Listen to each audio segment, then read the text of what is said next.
Hello everyone, welcome to 100 Learning Together. So half yearly exam எல்லாம் நல்லா prepare பண்ணிருப்பீங்க அப்படின்னு நினைக்கிறேன். நாளைக்கு நம்மளோட பயாலஜி எக்ஸாம் நடக்க போகுது. ஸோ நேற்று வீடியோல நம்ம ஆல்ரெடி ஜெனடிக்ஸ் எல்லாமே கவர் பண்ணிட்டோம். இன்னைக்கு அதுக்கு அடுத்த ஹையர் வெயிட்டேஜ் இருக்கக்கூடிய chapter that is human health and diseases பத்தி தான் பார்க்க போறோம்.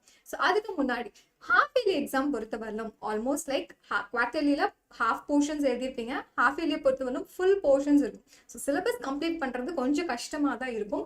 ஸோ ஹாஃப் இயர்லி எக்ஸாம்க்கு நீங்க என்ன பண்றீங்க அப்படின்னா யூஸ்வலா இந்த பப்ளிக் எக்ஸாம்ஸ்ல கேட்ட எல்லா கொஸ்டின்ஸையும் like 1 mark 2 mark 3 mark 5 mark எல்லாமே வந்துட்டு ப்ரீவியஸ் இயர் கொஸ்டின்ஸை ஃபர்ஸ்ட் வந்து கவர் பண்ணி முடிச்சிருங்க. அதுக்கப்புறம் புக் பேக்கை கவர் பண்ணி முடிச்சிருங்க. ஸோ தட் நம்ம நெக்ஸ்ட் ரிவிஷன் எக்ஸாம்ஸ் எல்லாம் பார்த்தோம் அப்படின்னா புக் இன்சைட் கொஞ்சம் கொஞ்சமாக கவர் பண்ணி முடிச்சிடலாம். பயாலஜி பொறுத்தவரைக்கும் 22 சாப்டர்ஸ் இருக்கு, லைக் பாட்னி அண்ட் ஜூ ரெண்டும் கம்பைன் பண்ணா ஸோ சிலபஸ் முடிக்கிறது கொஞ்சம் கஷ்டமாக தான் இருக்கும். ஸோ அதனால ஹாஃப் இயர்லிக்கு முடிஞ்ச வரலும் பிவைக்யூவா கண்டிப்பா பார்த்துட்டு போயிருங்க. And also book back questions. So next ரிவிஷனுக்கு நம்ம கண்டிப்பா வந்துட்டு புக் இன்சைட்ல இருக்கக்கூடிய எல்லா கொஸ்டின்ஸுமே கவர் பண்ணி முடிச்சலாம். ஸோ தட் பப்ளிக் எக்ஸாமோட ரிவிஷனுக்கு நமக்கு ரொம்ப யூஸ்ஃபுல்லா இருக்கும். ஓகே, அப்போ ஹியூமன் ஹெல்த் அண்ட் டிசீசஸ்ல இதுவரை என்னென்ன கொஸ்டின்ஸ் கேட்டிருக்காங்க அப்படின்னா நம்ம இன்னைக்கு டிஸ்கஸ் பண்ண போறோம். That is only based on the public exams. இதுவரையும் கேட்ட 5 மார்க்ஸ் 2 மார்க்ஸ் 3 மார்க்ஸ்லாம் இன்னைக்கு நம்ம டீட்டெயில்டா டிஸ்கஸ் பண்ண போறோம். ஸோ இந்த சாப்டரை பொறுத்தவரையிலும் எப்பயுமே வந்துட்டு ஒரு 5 மார்க் வந்துருது. ஸோ 5 மார்க் கண்டிப்பாக ஒன்று வருது. அண்ட்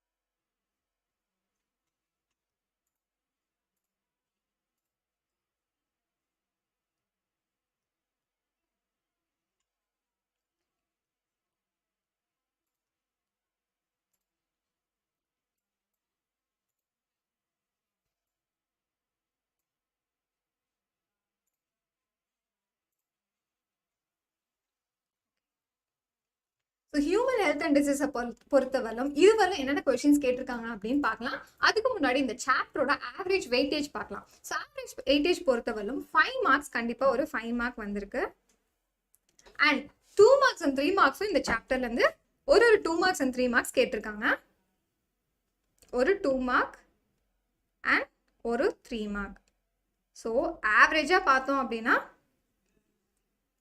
10 மார்க்ஸுக்கு இந்த சாப்டருக்கு அவ்வளோ வெயிட்டேஜ் இருக்கு. ஸோ இந்த சாப்டர்ல இதுவரையும் கேட்ட கொஸ்டின்ஸ் எல்லாமே வந்து பர்டிகுலரான ஒரு சப் டாபிக்ல இருந்து தான் கேட்டிருக்காங்க. தட் இஸ் இம்யூனாலஜி சப் டாபிக்ல இருந்து தான் கேட்டிருக்காங்க. ஸோ நம்ம இன்னைக்கு டிஸ்கஸ் பண்ண போறது எல்லாமே ப்ரீவியஸ் இயர்ஸ்ல கேட்ட கொஸ்டின்ஸ், அதோட ஆன்சர்ஸ் தான். ஸோ ஃபர்ஸ்ட் பார்க்கலாம். ஸோ ஃபர்ஸ்ட் கொஸ்டின் என்ன அப்படின்னா, if immunological surveillance is effective, அது வந்து எஃபெக்டிவா இருந்துச்சு அப்படின்னா கேன்சர் ஷுட் நாட் அக்கர்ஸ் இப்படின்னு ஒரு ஸ்டேட்மெண்ட் கொடுத்து அதை ஜஸ்டிஃபை பண்ண சொல்லி கேட்டிருக்காங்க. ஓகே, அப்போ ஃபர்ஸ்ட் வந்து நமக்கு இம்யூனாலஜிக்கல் சர்வேலன்ஸ் அப்படின்னா என்னன்னு தெரியணும். அப்போ அது ஒன்றும் கிடையாது, நம்மளோட இம்யூன் சிஸ்டம் ஃபங்க்ஷன் ஆகுது இல்லையா. ஸோ இம்யூன் சிஸ்டமோட ஃபங்க்ஷன் என்ன, ஆன்டிபாடிஸ் அதாவது ஆன்டிஜென்ஸை கண்டுபிடிச்சி, அதாவது ஃபாரின் சப்ஸ்டன்ஸை கண்டுபிடிச்சி அதை எலிமினேட் பண்ணோம். அதுதான் வந்து நம்ம இம்யூன் சிஸ்டமோட ஃபங்க்ஷன். ஸோ அதை தான் we call it as immunological surveillance. அது ப்ராப்பராக ஃபங்க்ஷன் ஆச்சு அப்படின்னா நமக்கு எந்த ஒரு டிசீசஸும் வராது, ஈவன் கேன்சர்.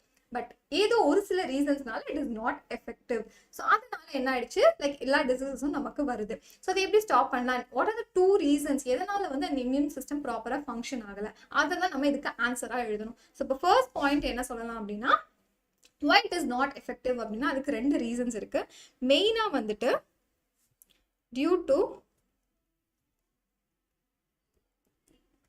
2 ரீசன்ஸ் இருக்கு. ஒன்று வந்து டியூ டு ஏஜிங்னால,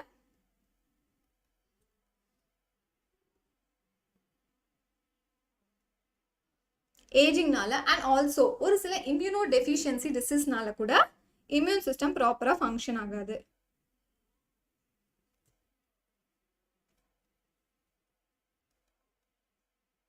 ஸோ ஃபர்ஸ்ட் வந்துட்டு இம்யூன் சிஸ்டம் ப்ராப்பராக ஃபங்க்ஷன் ஆகலன்னு சொல்லிட்டு ஃபர்ஸ்ட் அதோட ஃபங்க்ஷன் என்ன, நம்மளுடைய செல்ஃப் அதாவது ஓன் செல்ஸையும் ஃபாரின் செல்ஸையும் ஐடென்டிஃபை பண்ணி அந்த ஃபாரின் செல்ஸை எலிமினேட் பண்ணுறது தான் அதோட ஃபங்க்ஷன்.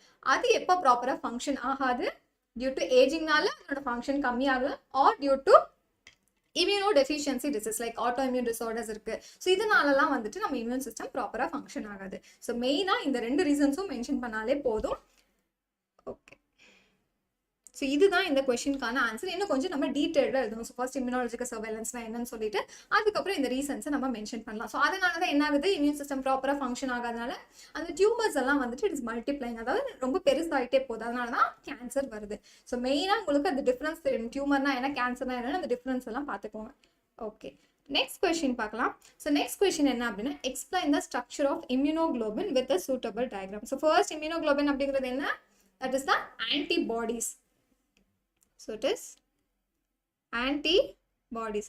ஏன் வந்து antibodies நம்ம immunoglobulins ன்னு சொல்றோம்? Because it is made up of globulin proteins. அதனால தான் we call it as immunoglobulins. So அதை எப்படி மென்ஷன் பண்ணுவோம் அப்படின்னா IG.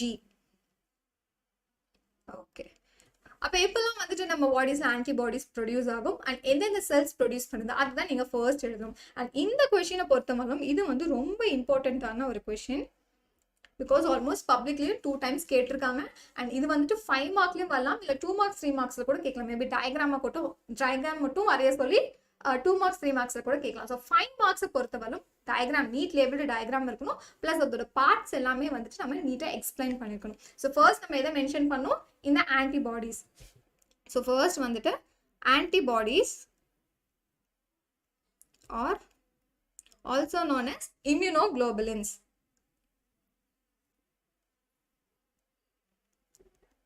ஓகே, ஸோ அப்போ எந்த செல்ஸ் வந்து இதை ப்ரொடியூஸ் பண்ணும், பி செல்ஸா டி செல்ஸா, that is B cells. So B cells என்ன பண்ணும், யூஸ்வலாக அந்த ஆன்டிஜனோட சர்ஃபேஸ்ல வந்து ரிசெப்டார்ஸ்ல பைண்ட் ஆயிரும். அதுக்கப்புறம் B cells will produce plasma cells. B cells will produce plasma cells. அந்த பிளாஸ்மா செல்ஸ் தான் ஆன்டிபாடிஸை ப்ரொடியூஸ் பண்ணும். Already cell mediated immunity, humoral இம்யூனிட்டிலாம் படிச்சிருப்பீங்க. ஸோ அதில் வரக்கூடிய அந்த கான்செப்ட் தான் ஆன்டிபாடிஸ். அதாவது B cells and T cells ப்ரெசென்ட்டாக இருக்கு. So B cells will produce plasma cells. அந்த பிளாஸ்மா செல்ஸ் தான் ஆன்டிபாடிஸை ப்ரொடியூஸ் பண்ணும். ஸோ இப்போ எப்போ ஆன்டிபாடிஸ் வந்து ஆக்டிவேட் ஆகும், இந்த மாதிரி ஏதோ ஒரு ஃபாரின் செல்ஸ், அதாவது ஆன்டிஜென்ஸ் அப்படின்னு வந்துச்சு அப்படின்னா அதுக்கு அகைன்ஸ்டாக ஆன்டிபாடிஸ் ப்ரொடியூஸ் ஆகும். Okay, so next what are the different types of antibodies அதை மென்ஷன் பண்ணும். அண்ட் இதுவே வந்து செப்பரேட்டாக 2 marksல கேட்கலாம். ஸோ அதுக்கான ஒரு நெமோனிக் சொல்கிறேன். So you can remember it as gamed. So this is another different types of antibodies.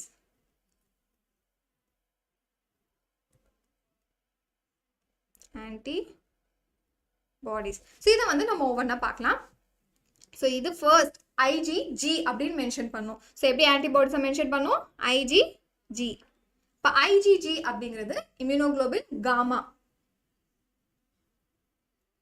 So இதோட ஒரு ஸ்பெஷல் ஃபங்க்ஷன் என்ன அப்படின்னா, இம்யூனோகுளோபின் அதாவது ஜி ஆன்டிபாடி பார்த்தோம் அப்படின்னா இது ஒரே ஒரு ஆன்டிபாடி தான். It can cross the placenta. So பிளாசென்டாவை கிராஸ் பண்ணக்கூடிய ஒரே ஆன்டிபாடி எது, இந்த ஐஜிஜி தான். ஸோ கொஸ்டின்ஸ்ல கேட்கலாம். ஸோ ஆன்சர் என்னவா இருக்கும், IgG.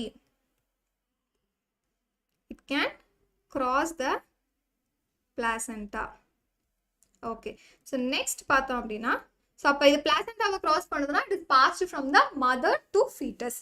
Next antibody IgA, that is alpha antibody. So alpha antibody usually mother to fetus, like நம்ம பாடிஸ்ல secretions fluids எல்லாம் present ஆயிருக்கும். And also it passes from the mother நோட அந்த breast milk, like delivery முடிஞ்சு அந்த few days secrete ஆகக்கூடிய milk, that is thick milk, we call it as colostrum. So அந்த colostrum is rich in IgA antibody. So alpha antibody. Next IgM. So M என்ன அப்படிங்கிறது mu. So mu வந்துட்டு it is a larger antibody. Next வந்து we have IgE. So IgE அப்படிங்கிறது epsilon antibody. So இது எப்போ produce ஆகும் அப்படின்னா due to allergic reactions அப்போ ப்ரொடியூஸ் ஆகும். Next வந்து we have IgD, that is delta. So delta antibody வந்துட்டு இதுவும் டெல்டாவும் மியூ வந்து they are the larger antibodies. So இதுதான் 5 different types of antibodies. இது மட்டும் செப்பரேட்டா கூட 2 marksல கேட்கலாம். So what are the different types of antibodies? Okay, so இது வரலும் clear ஆயிடுச்சா? Next இதோட parts நம்ம one by one பார்க்கலாம். So antibodies. So antibodies பார்க்கறதுக்கு என்ன ஷேப்ல இருக்கு? It is in a Y-shaped structure. So Y-shaped structure. Okay, so அதில் என்னென்ன chains இருக்குன்னு பார்க்கலாம். So it consists of 4 polypeptide chains. எவ்வளோ polypeptide chains இருக்கு? 4 polypeptide chains. So இந்த 4 polypeptide chainsல ரெண்டு heavy chain ரெண்டு light chains இருக்கு. So இந்த பார்ட்ஸ்ல பாத்தீங்கனாலே தெரியும் எது heavy and எது light chain அப்படினா. So light chain இந்த ரெண்டு smaller chains இருக்குல அதுதான் ரெண்டு small அதாவது light chains and இந்த ரெண்டு chainsum they are heavy chains. So for polypeptide chains 4 polypeptide chains சொல்லிருக்கோம் ரெண்டு heavy and ரெண்டு light chains. So 2 heavy chains and 2 light chains. Okay va appo idu eppadi nama mention pannalam antibodies are H2L2. So H2L2. Okay va. So next point adha first adu enna structure adu eppadi and shape la irukku nu paathachu. Next adha enna it is made up of what adha rendu heavy chain rendu light chain mention பண்ணியாச்சு. Next வந்துட்டு இதுல என்ன antibodies so polypeptide chains அப்படினா it is totally made up of amino acids. அப்ப heavy chainsல எவ்வளவு amino acids இருக்கு and light chainsல எவ்வளவு amino acids இருக்குன்னு பார்க்கலாம். So heavy chain, light chain. So heavy chain la almost வந்து 450 amino acids present ஆயிருக்கும். So எவ்வளவு 450 amino acids. So அதோட weight பார்த்தோம் அப்படினா 50,000 daltons. Okay. அப்ப light chain is made up of 214 amino acids. So total 25,000 daltons அதோட weight. Okay. So heavy chains, light chains நோட composition பார்த்தாச்சு. So இது எல்லாமே 1 marksல கேட்கலாம். Like எவ்வளவு அதோட weight என்னன்னு கேட்கலாம். இல்ல எவ்வளவு amino acids இருக்கு அப்படின்னு கேட்கலாம். So 1 marksக்கு இத வந்து தரவா படிச்சுக்கோங்க. Next எதை மென்ஷன் பண்ணனும் அப்படினா so நம்ம almost heavy chain, light chains cover பண்ணியாச்சு. Next அதுல இருக்கக்கூடிய bonding பார்க்கலாம். இப்போ என்ன bonding இருக்கு? That is disulfide bond. So இப்போ first என்ன பண்ணனும் அப்படினா அது என்ன bondன்னு தெரியணும் and also இந்த bond எந்தெந்த chainsக்கு நடுவுல இருக்கு அப்படினு தெரியணும். So அப்ப பாருங்க என்னென்ன chains இருக்கு heavy chain light chain நடுவுல ஒரு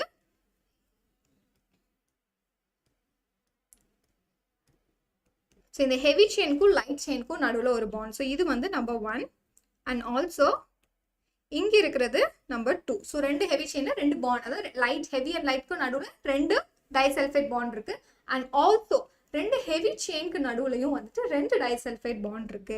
So அப்ப டோட்டலா எவ்வளவு disulfide bonds present ஆயிருக்கு that is 4 disulfide bonds. So இதுவும் கூட 1 மார்க்ல கேட்கலாம் எவ்வளவு disulfide bonds present ஆயிருக்கு and இங்க இந்த மாதிரி கூட 1 மார்க் கேட்கலாம். So எங்கெங்கெல்லாம் வந்து அந்த disulfide bond இருக்கு ரெண்டு heavy chainக்கு நடுவுல இருக்கு and ஒரு heavy chain light chain நடுவுல இருக்கு பட் எங்க bond இல்ல ரெண்டு light chainக்கு நடுவுல bond இல்ல. So question வந்து இப்படி டிஃபரண்டா கூட கேட்கலாம். So disulfide bond பத்தி நம்ம மென்ஷன் பண்ணியாச்சு. நெக்ஸ்ட் பார்த்தோம் அப்படினா அதுல இருக்கக்கூடிய ரீஜியன் சொல்லணும். So ரெண்டு எண்ட் இருக்கு. So first அந்த டெர்மினல்ஸ் நம்ம முடிச்சலாம். So ரெண்டு டெர்மினல்ஸ் இருக்கு. that is C terminal and the N terminal. N terminal இங்க இருக்கும். So north அப்படி மேல ஞாபகம் வச்சுக்கோங்க. கீழ இருக்குது C terminal. So ரெண்டும் என்ன terminal? N for the amino terminal. இது வந்து carboxyl. So இந்த ரெண்டு டெர்மினல்ஸும் மென்ஷன் பண்ணோம். Next comes the variable regions and the constant regions. Constant and variable regions. அப்ப constant தான் என்ன அப்படினா எல்லா antibodiesக்கும் அந்த constant region ஒரே மாதிரி தான் இருக்கும். அந்த variable region மட்டும் தான் it keeps changing. So இதுல எது அந்த variable region? So இந்த region தான் it is variable. So heavy chainலயும் variable region இருக்கு, light chainலயும் variable region இருக்கு. So அதோட importance என்ன? அதுதான் we call it as active site ன்னு சொல்லுவோம். இப்போ antibody நம்ம பார்த்துட்டோம். இப்போ antigen வந்து அட்டாக் பண்ணோம் இல்லையா? So அப்ப அதுக்கான சைட் இங்க தான் present ஆயிருக்கும். So if suppose அந்த antibody antigen வந்துட்டு if it is in இந்த மாதிரி ஒரு ஷேப்ல இருக்கு அப்படினா So இதுதான் வந்து antigen.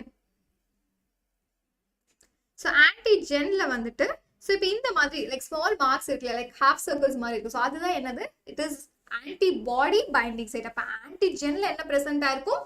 Antibody binding site present ஆயிருக்கும். So it has antibody binding site. அப்ப antibody என்ன present ஆயிருக்கும்? Antigen binding site. So இந்த இடத்துல நம்ம active site ன்னு சொன்னோம் இல்லையா? So அங்க தான் வந்துட்டு இந்த particular antigen bind ஆகும்.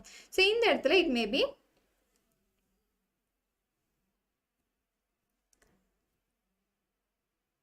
ஸோ இந்த மாதிரி ஷேப் இருக்கும். ஸோ தட் அந்த பர்டிகுலர் ஆன்டிஜன் வந்து பைண்ட் ஆகுற மாதிரி. இதுக்காக அப்படின்னு பார்த்தோம்னா யூஸ்வலாகவே வந்துட்டு ஒரு ஆன்டிபாடி இருக்கு அப்படின்னா it is specific for one antigen. ஒரு ஆன்டிஜனை மட்டும்தான் அது பைண்ட் பண்ண முடியும். ஸோ ரெண்டு செயின்ஸ்லையும் இந்த மாதிரி ஸ்பெசிஃபிக்கான ஸ்ட்ரக்சர் தான் இருக்கும். ஸோ இதை தான் we call it as active site. Active site. So இப்போ இது வரலும் இந்த சாப்டர் தான் ஆல்மோஸ்ட் இந்த கொஸ்டின் நமக்கு முடிஞ்சிச்சு. ஸோ ஃபர்ஸ்ட் நம்ம என்ன மென்ஷன் பண்ணோம் அப்படின்னா first antibodies are normal immunoglobins அதை மென்ஷன் பண்ணிருங்க. அதுக்கப்புறம் எந்த செல்ஸ் வந்துட்டு ஆன்டிபாடிஸை ப்ரொடியூஸ் பண்ணுது? பி செல்ஸ்லேருந்து பிளாஸ்மா செல்ஸ் ஃபார்ம் ஆகும், அதுலேருந்து ஆன்டிபாடிஸ் ப்ரொடியூஸ் ஆகுது. நெக்ஸ்ட் அதுக்கப்புறம் what are the different types of antibodies அப்படிங்கிறத மென்ஷன் பண்ணுங்க. அது செப்பரேட்டாக 2 மார்க்ஸில் கூட கேட்கலாம்.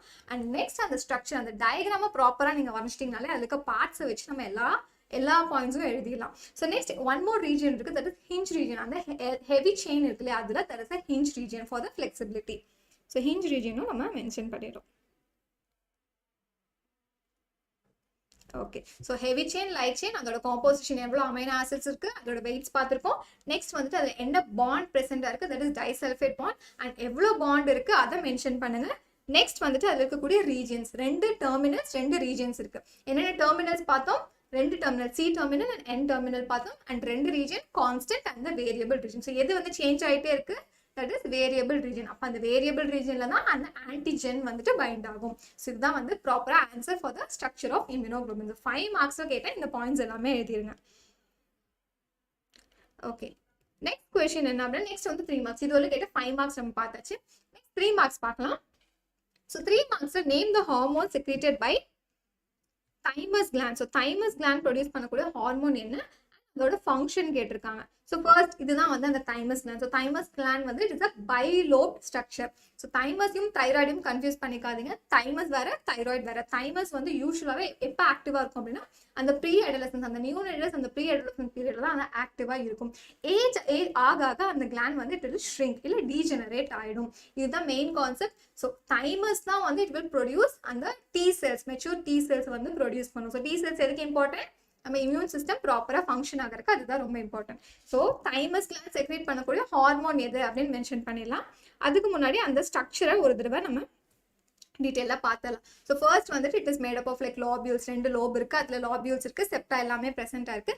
And it has outer cortex and inner medulla.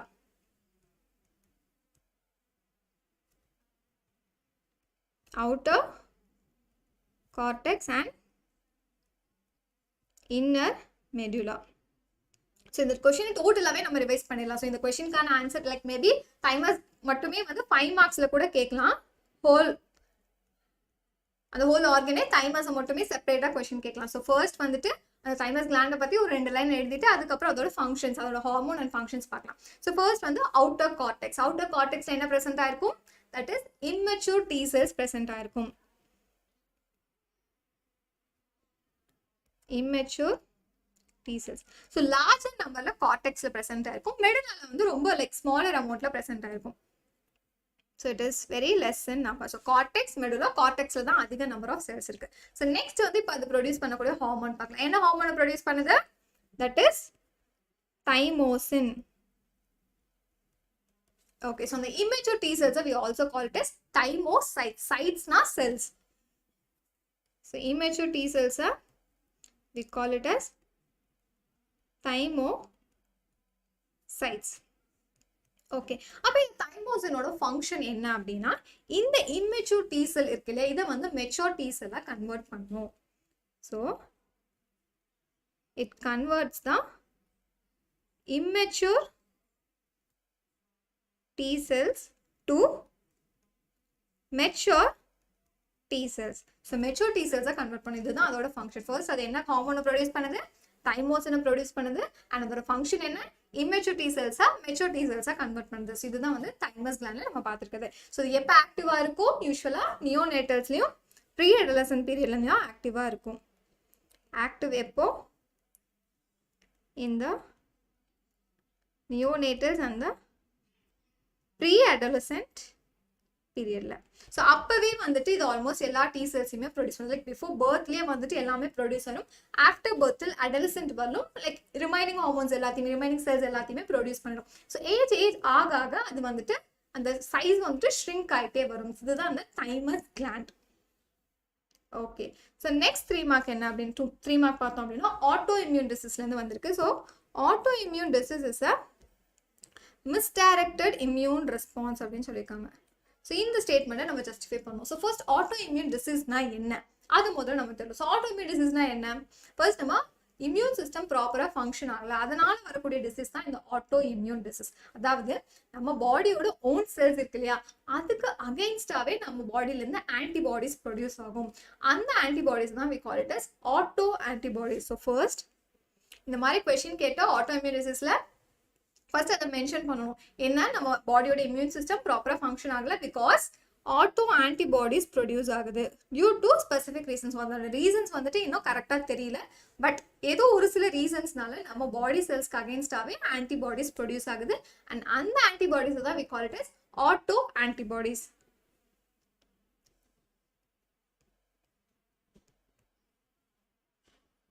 Auto antibodies. And அதுக்கப்புறம் ஆட்டோ ஆன்டிஜென்ஸ், அதாவது நம்ம செல்ஸ் வந்துட்டு நம்ம பாடிக்கு அகேன்ஸ்டாவே ஆக்ட் ஆகுது இல்லையா, ஸோ அதனால we call it as auto antigens. So auto antibodies and auto antigens எல்லாம் மென்ஷன் பண்ணோம். ஸோ இந்த ப்ராசஸ்னால வரக்கூடிய டிசீசஸ் தான் we call it as auto immune disease. So இதுதான் auto immune disease. Okay. So இந்த டிசீஸ் வந்துட்டு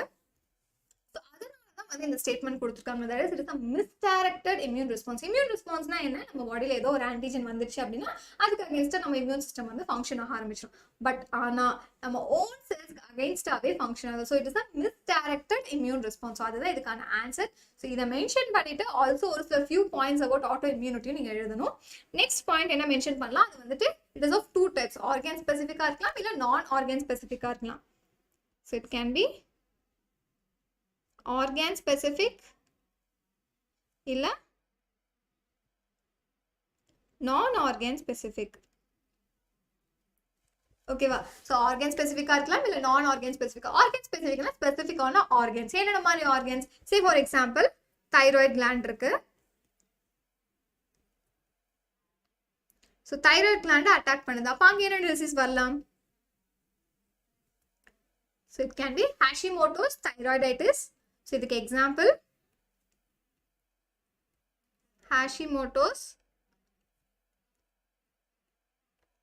thyroiditis or even Graves disease.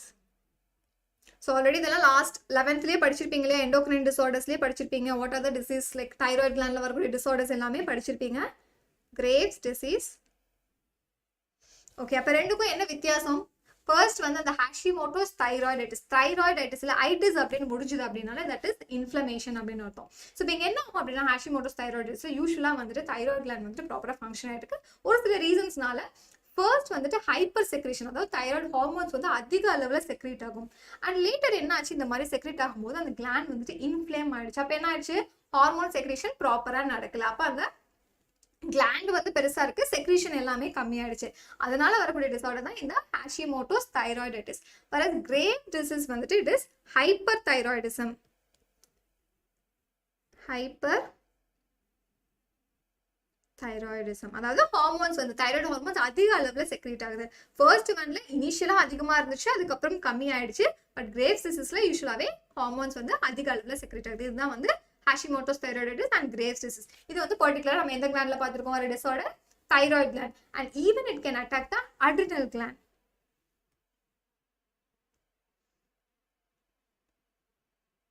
So adrenal glandல என்ன ஆகும், adrenal glandல என்ன ஹார்மோன்ஸ் முதல்ல ப்ரொடியூஸ் ஆகுது, that is aldosterone and the cortisol. So அதோட secretion ரொம்ப கம்மி ஆயிடலாம். So little secretion of aldosterone and cortisol. So இதுதான் the main examples for organ specific. Non organ specific example என்ன இருக்கு? So இதுக்கு example it can be first வந்துட்டு multiple sclerosis வரலாம். So multiple sclerosis அப்படிங்கிறது இது வந்து CNS affect பண்ணக்கூடிய ஒரு disorder. So அந்த ஆன்டிபாடிஸ்லாம் என்ன பண்ணோம் அப்படின்னா நமக்கு தெரியும் நர்வ்ஸ் எல்லாமே it is covered with myelin sheath. அந்த myelin sheath வந்து அட்டாக் பண்ணும். ஸோ அதனால வரக்கூடிய டிசார்டர் தான் இந்த multiple sclerosis. And also rheumatoid arthritis. So arthritis என்ன ஆகும் ருமட்டாய்டு ஆர்த்ரைட்டிஸ்ல அப்படின்னு பார்த்தோம்னா ஆல்மோஸ்ட் லைக் எல்லா ஜாயின்ஸ்லையுமே வந்துட்டு இன்ஃப்ளமேஷன் இருக்கும். ஸோ அதனால it is called as rheumatoid arthritis. Almost எல்லா ஜாயின்ஸ்லையுமே இன்ஃப்ளமேஷன் வரலாம். லைக் நீஸாக இருக்கட்டும், ரிஸ்டாக இருக்கட்டும்.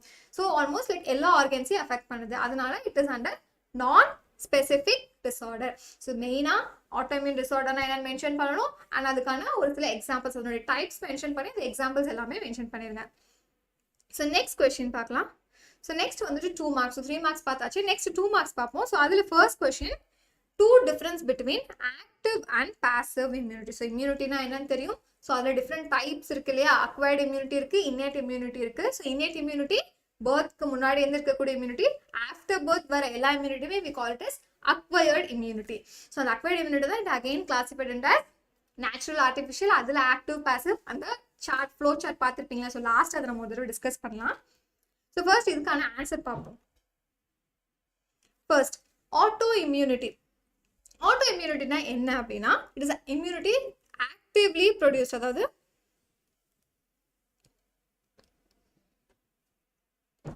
it is actively produced. First active-ஆ ப்ரொடியூஸ் ஆகக்கூடிய immunity. that is passive immunity வந்துட்டு it is passively received. அதாவது through some immunization இல்லை injections மூலமா வருது. ஆக்டிவ்ல என்ன வரலாம் மேபி from the motherல இருந்து இன்ஃபெக்ஷன்ஸ் மூலமா நமக்கு வரலாம். it is maybe due to infectionsல இருந்து வரக்கூடிய immunity or even through the vaccines. வேற அப்போ பாசிவ் இம்யூனிட்டி அப்படிங்கிறது நம்ம பாடி ப்ரொடியூஸ் பண்ணல.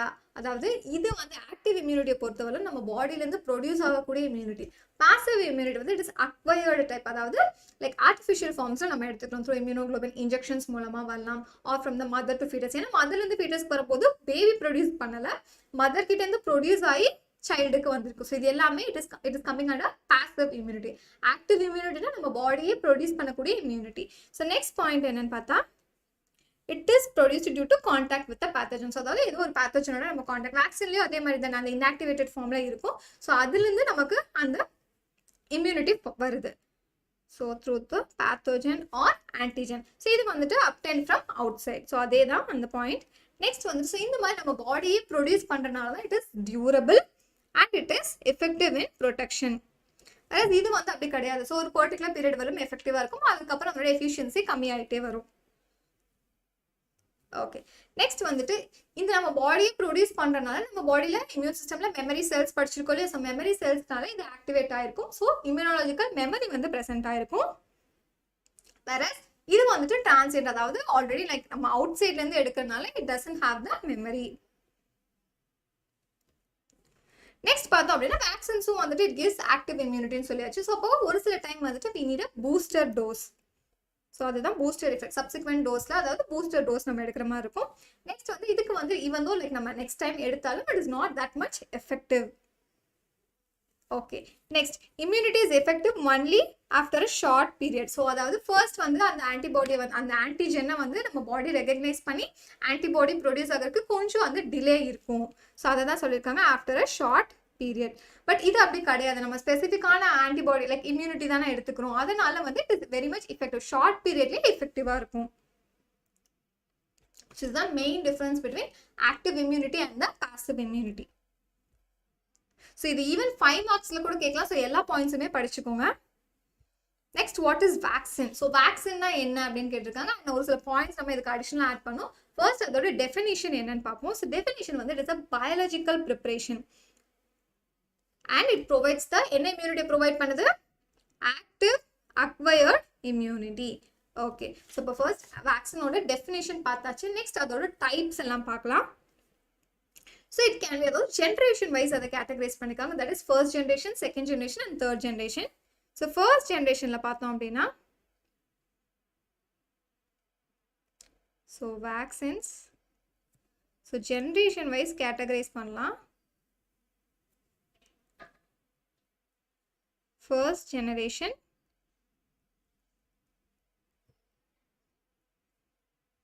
second generation and the third generation. Okay, so the first generation kind of examples பார்த்தோம் அப்படின்னா ஆல்ரெடி இந்த ஃபர்ஸ்ட் ஜெனரேஷன்ல இன்னும் ஃபர்தரா கிளாஸிஃபை பண்ணிருக்காங்க. ஸோ வேக்சின்ஸ்ல வந்து இட் கேன் பி அந்த மைக்ரோ ஆர்கானிசம் வந்துட்டு ஆக்டிவ் ஃபார்ம்ல இருக்கலாம், அதாவது லைவ் ஃபார்ம்ல இருக்கலாம், இல்ல வந்து கில்டு வெர்ஷன்ஸ்ல இருக்கலாம். ஸோ அதை பொறுத்து தான் இந்த ஃபர்ஸ்ட் ஜெனரேஷன்ல கிளாஸிஃபை பண்ணிருக்காங்க. ஸோ அதை இன்னும் ஃபர்தரா கிளாஸிஃபை பண்ணிருக்காங்க. First we have live attenuated. So attenuatedனா என்ன அப்படின்னா வீக்கர் ஃபார்ம்ல இருக்குன்னு அர்த்தம். live attenuated இல்ல வந்துட்டு it can be in a killed vaccines இருக்கலாம், or it can be toxoids. So இதுதான் the first generationல further classify பண்ணது. So first அந்த live attenuated. So என்னென்ன மாதிரி vaccines இது மாதிரி இருக்கு அப்படின்னா example like chicken pox vaccine இருக்கு, இல்ல MMR vaccine. So இதெல்லாம் வந்துட்டு live attenuated. Chicken pox vaccine. Okay, அப்ப killed vaccine we have sax polio vaccine.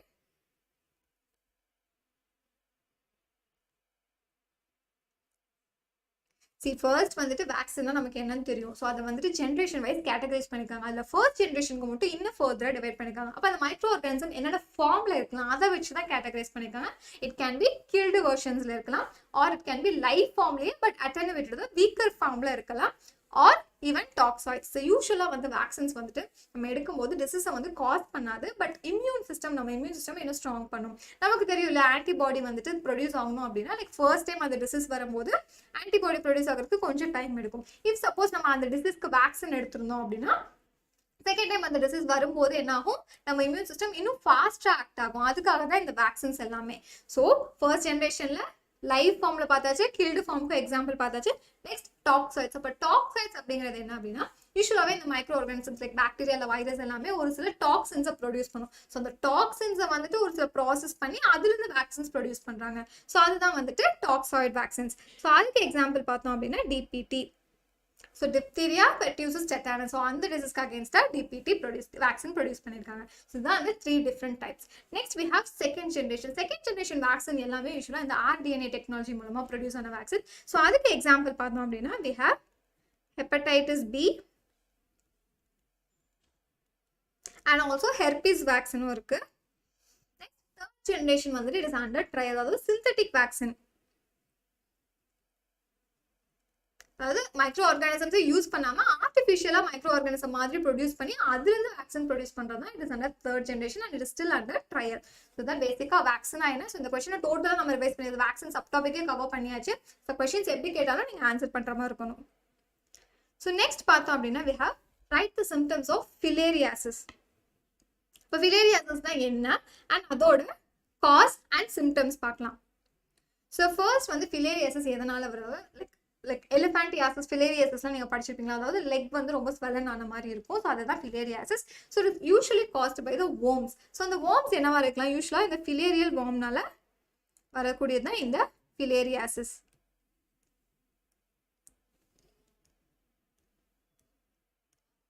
So ஃபிலேரியல் வார்ம்னால வருது. ஸோ யூஸ்வலாக வந்து இது அந்த பாடியில் அட்டாக் பண்ணிச்சு அப்படின்னா என்ன பார்ட் அட்டாக் பண்ணோம் அப்படின்னா லிம்ஃப், நம்மளுடைய பிளட் லைக் பாடியில் இருக்கக்கூடிய இந்த லிம்ஃபாட்டிக் சிஸ்டம், லிம்ஃப் வெசல்ஸ் எல்லாம் இருக்குல்ல, லிம்ஃப் நோட்ஸ், அதை தான் வந்து அட்டாக் பண்ணும். ஸோ ஃபிலேரியாசிஸ் அப்படின்னாலே லிம்ஃப் நல்லா ஞாபகம் வச்சுக்கோங்க. ஸோ நம்ம பாடியில் இருக்கக்கூடிய lymph notes and lymph vessels தான் இதை அட்டாக் பண்ணுது. நெக்ஸ்ட் இதோட சிம்டம்ஸ் என்னென்னு பார்க்கலாம். ஸோ ஃபர்ஸ்ட் வந்துட்டு இட் வில் அக்யூமுலேட். ஸோ இந்த லிம்ஃபாட்டிக் சிஸ்டம்ல வந்து அக்யூமுலேட் ஆகிட்டு அதனுடைய ஃபங்க்ஷன்ஸ் அந்த டக்ல எல்லாம் பாஸ் ஆகாத முன்னாடி தடுத்துரும். So it will block the lymphatic system. So இப்போ பிளாக் பண்ணிச்சு அப்படின்னா என்ன ஆயிரும், அந்த லிம்ஃபாட்டிக் வெசல்ஸ் எல்லாமே டோட்டலா பிளாக் ஆயிடுச்சு. So there will be inflammation.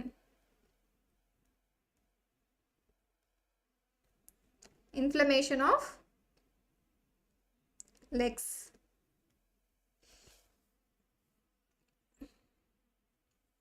So இதுதான் அந்த மெயினான காஸ் எந்த ஆர்கானிசம் காஸ் பண்ணதுன்னு மென்ஷன் பண்ணோம். That is caused by the filarial வார்ம்ஸ்னால. அண்ட் எந்த பார்ட்டை முதல்ல அட்டாக் பண்ணுது, லிம்ஃபாட்டிக் சிஸ்டமா. ஸோ அது டோட்டலாக பிளாக் பண்ணிடுச்சு. So that will be inflammation of லிம்ஸாக இருக்கலாம், இல்லை scrotum or even the mammary gland. So எங்கெல்லாம் அந்த லிம்ஃப் கிளாண்ட் என்னென்ன அந்த லிம்ஃப் கிளாண்ட் எங்கெங்க இருக்கோ அங்கே தான் அதை அட்டாக் பண்ணுது. ஸோ அந்த ரீஜனில் there will be inflammation. So இதுதான் வந்துட்டு ஃபிலேரியாசிஸ் அண்ட் அதோட சிம்டம்ஸ். ஸோ இதுவரையும் நம்ம டிஸ்கஸ் பண்ணது எல்லாமே வந்து ப்ரீவியஸ் இயர்ஸ்ல கேட்ட கொஸ்டின்ஸ் வந்து சாப்டர் 7ல இருந்து. ஸோ இன்னும் அடிஷ்னலாக வந்து ஒரு சில கொஸ்டின்ஸ் நீங்க பார்க்கணும். லைக் எக்ஸாம்பிள் அந்த ஹைஜீன் இருக்குல்லையா, ஸோ அந்த ஹைஜீன் சப் டாபிக் பார்த்துக்கோங்க. அண்ட் இம்யூனிட்டிலேயே வந்துட்டு இன்னும் ஃபர்தரா படிக்கணும். ஸோ ஃபர்ஸ்ட் வந்து இம்யூனிட்டினா என்ன, வாட் லைக் டிஃபைன், அதனோட டெஃபினிஷன், அண்ட் ஆல்சோ அதோட types, what are the different types of immunity, innate immunity இருக்கு அண்ட் அக்வைர்ட் இம்யூனிட்டி இருக்கு. அந்த ஒரு ஃப்ளோ சார்ட் மாதிரி கொடுத்துருக்காங்களா, அதெல்லாம் நல்லா பார்த்துக்கோங்க. ஸோ அதில் என்னென்ன சொல்லியிருக்காங்க, ஃபர்ஸ்ட் அது இன்னேட் இம்யூனிட்டி, அக்வைர்ட் இம்யூனிட்டின்னு சொல்லியிருக்காங்க. அண்ட் அக்வைர்ட் இம்யூனிட்டி இன்னும் ஃபர்தராக கிளாஸிஃபை பண்ணியிருக்காங்க, that is natural and artificial. அதில் ஃபர்தராக வந்துட்டு ஸோ அதை ரஃபாக நான் ட்ரா பண்ணுறேன். ஸோ நம்மளோட பாடியோட இம்யூன் சிஸ்டம் இருக்குது. ஸோ அதை வந்துட்டு நம்ம ஃபர்தராக இன்னும் கேட்டகரைஸ் பண்ணியிருக்கோம், that is innate immunity and the acquired immunity.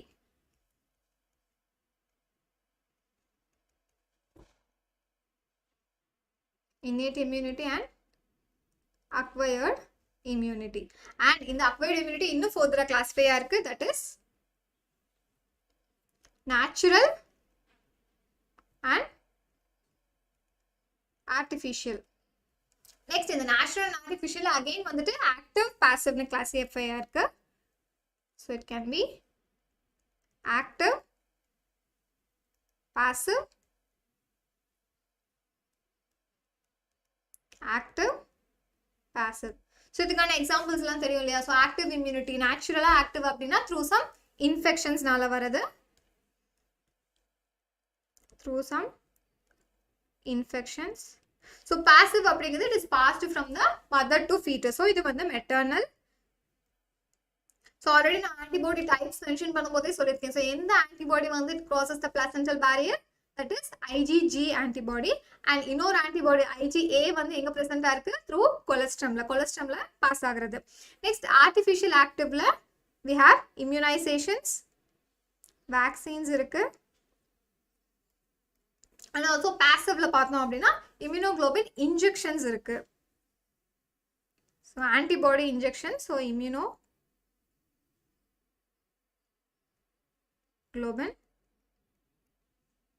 injection. So இதுதான் அந்த மெயினா அந்த இம்யூன் சிஸ்டம் இம்யூனாலஜில நம்ம பார்க்க வேண்டிய எல்லா சப் டாபிக்ஸும் கவர் ஆயிடுச்சு.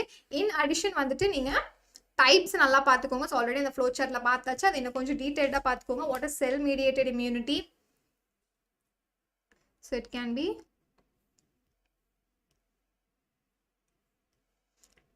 next வந்துட்டு செல் மீடியேட்டட் இம்யூனிட்டினா என்ன, ஹியூமோரல் இம்யூனிட்டினா என்ன, செல் மீடியேட்டட் ஹியூமோரல். ஸோ இப்போ செல் மீடியேட்டட் இம்யூனிட்டினா என்ன, அதாவது நம்ம பாடியில் இருக்கக்கூடிய immune cells B cells and T cells பார்த்துருக்கோம். ஸோ பி செல்ஸ் வந்து யூஸ்வலாக என்ன பண்ணும், ஆன்டிபாடியை ப்ரொடியூஸ் பண்ணி அது மூலமாக அட்டாக் பண்ணும். அதாவது செல் மீடியேட்டட், அதாவது டி செல்ஸ் வந்து டேரக்டாக ஆன்டிஜென்ஸ் அட்டாக் பண்ணும். ஸோ அது இதுக்கான main differences. And also immune responses பாருங்க, அந்த டேபிள் ஒன்று கொடுத்துருக்காங்களே, ஸோ அதை ஒரு தடவை பார்த்துக்கோங்க. Immune responses, that is primary and secondary immune response. And next வந்துட்டு இந்த lymphoid organsல primary, அதாவது thymus நம்ம ஆல்ரெடி கவர் பண்ணியாச்சு. ஸோ அதை இன்னும் கொஞ்சம் டீட்டெயிலாக வித் டயக்ராமோட பார்த்துருங்க thymus gland. நெக்ஸ்ட் வந்துட்டு and also the autoimmune disorders, immunotherapy, autoimmune disorders.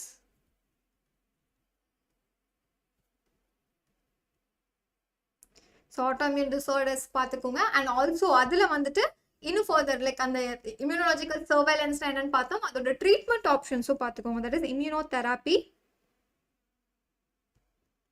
So maybe இந்த தடவை இம்யூனோதெராப்பிலேருந்து கூட கொஸ்டின்ஸ் வரலாம். ஸோ இம்யூனோதெராப்பின்னு என்னன்னு தெரியும் இல்லையா, அதாவது மோனோக்ளோனல் ஆன்டிபாடிஸ், ஆர்டிஃபிஷியல் ஆன்டிபாடிஸ் மூலமா இம்யூன் சிஸ்டமை நம்ம ஸ்ட்ராங் பண்ண போகிறோம், அதுதான் இம்யூனோதெராப்பி. ஸோ இதெல்லாம் வந்து treatment options for cancers. So இந்த கேன்சருக்கு இந்த மாதிரி ஆப்ஷன் இருக்குது. அண்ட் ஆல்சோ சர்ஜிக்கல் ஆப்ஷன்ஸ் இருக்குது.